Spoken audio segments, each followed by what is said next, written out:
Hello out there. Question. When you're cold during the winter, what do? You drink a little of the scotch that Dad hides in the toolbox where Mom won't find it? You go jogging wearing 4 sweatsuits, 3 windbreakers, 2 mufflers, and a hat, right? Or you ask your grandparents to buy you a first-class round-trip plane ticket to Tahiti. Some birds, when they're cold, they migrate. Do you know what that means?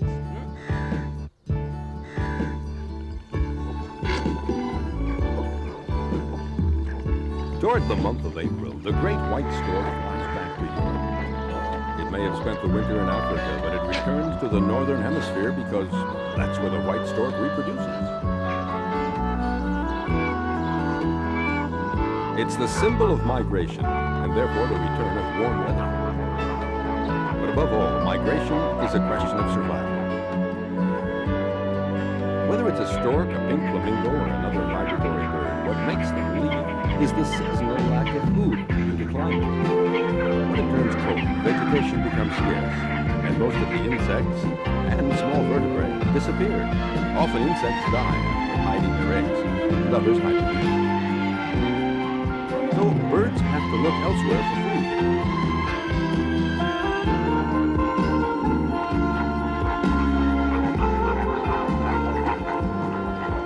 Elsewhere is often the southern hemisphere, where the warmer climate means food will be more abundant.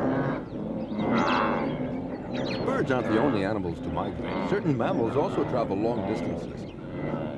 Every year in Tanzania, gnu's, followed by zebras and gazelles, flee the drought to the south for greener pastures, north of the Serengeti Mountains. What we wonder about, how do all these animals return to the exact same location? Do they use the stars, the movements of the sun, their sight, their sense of smell? The mystery is slowly being solved. It seems that the animals have a sort of internal map and compass that tells them which direction to take.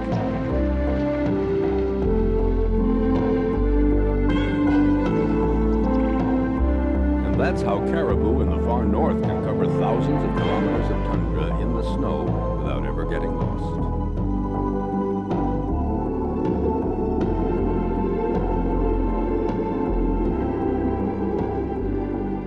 If you want to live old, really old, then it's best not to die young. Yeah, but how? People say you should eat salad every day, drink yogurt way up in the mountains, sleep 12 hours a day, walk on eggshells, or else take a bath in the ocean when it's below freezing. I don't think that's what the animals that live the longest have to do. I don't think they do that, because I know who he is. Do you?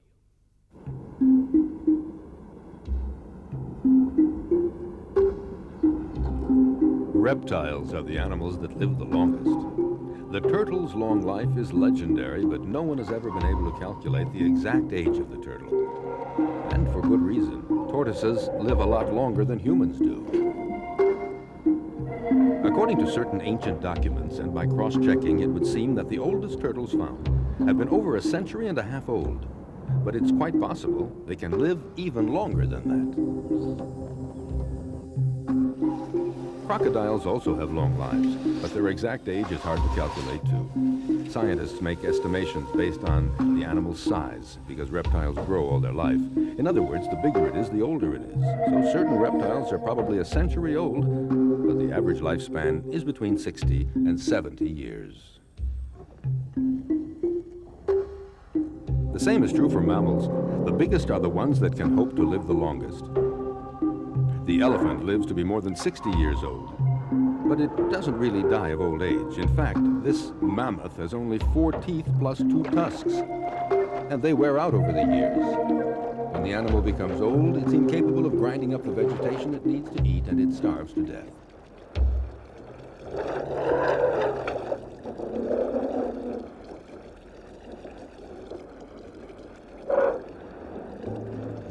If one day a parrot tells you it's 100 years old, don't believe it. Parrots live to be 50 years old, which is a very good age for a bird. Crows also live a long time. The animals that live the longest are always those that are raised in captivity, in other words, taken care of. live a long time caged up, or a little less long, but free.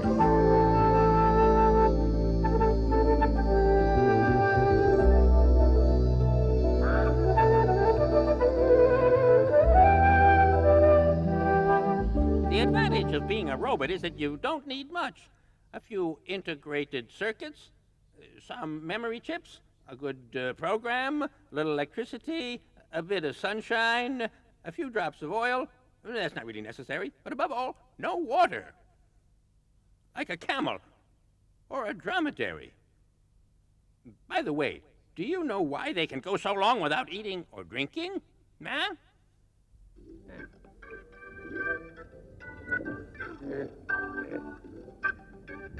Whether it's a camel or a dromedary, in order to live in one of the world's most arid places, these animals have more than one trick up their sleeve.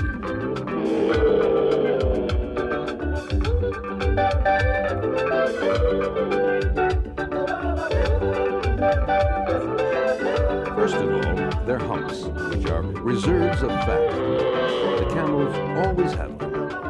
Also, we know that a camel can go for 17 days in the desert without drinking. Oh, sure, it's going to lose over 100 kilos and become terribly skinny, but it will still be relatively healthy.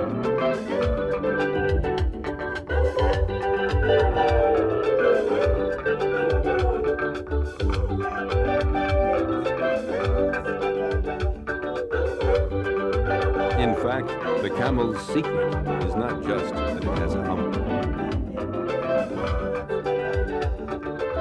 Their blood is very thin. When the camel has lost a fourth of its body weight from perspiring, only a tenth of the water in its blood has evaporated.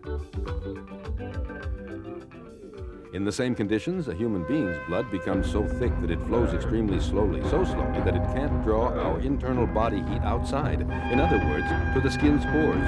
In such conditions, a human being inevitably dies of sunstroke.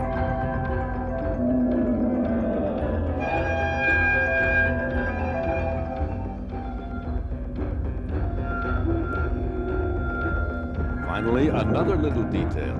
The camel's body heat can go up to 40 degrees Celsius during the day, so the camel doesn't sweat very much and therefore retains a maximum amount of water in its body. On the other hand, when camels and dromedaries drink, they drink up to 135 liters in 10 minutes.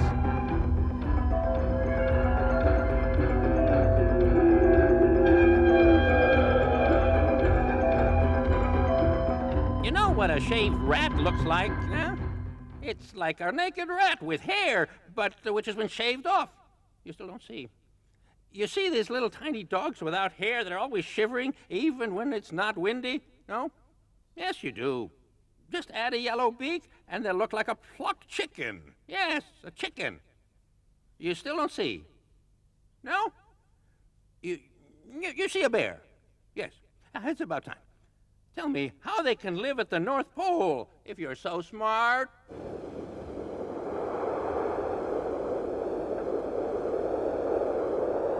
It's freezing cold. The wind never stops blowing. And yet the world's biggest bear, the polar bear, lives here in the far north.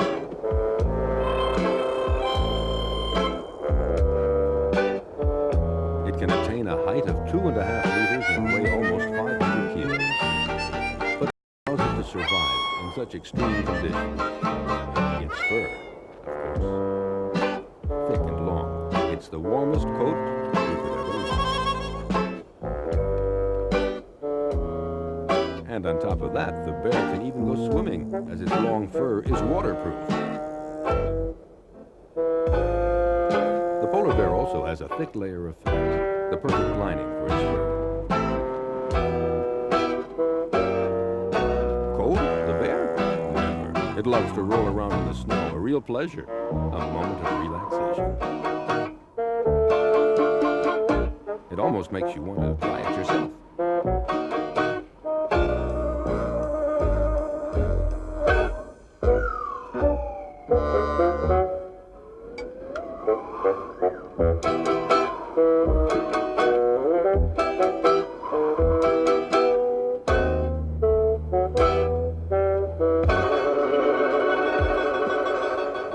The polar bear is a very skilled fisherman.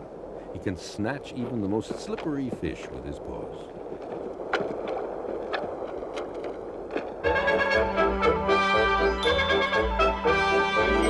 Usually solitary, polar bears prefer to avoid or ignore others, but sometimes fights do break out over questions of territory.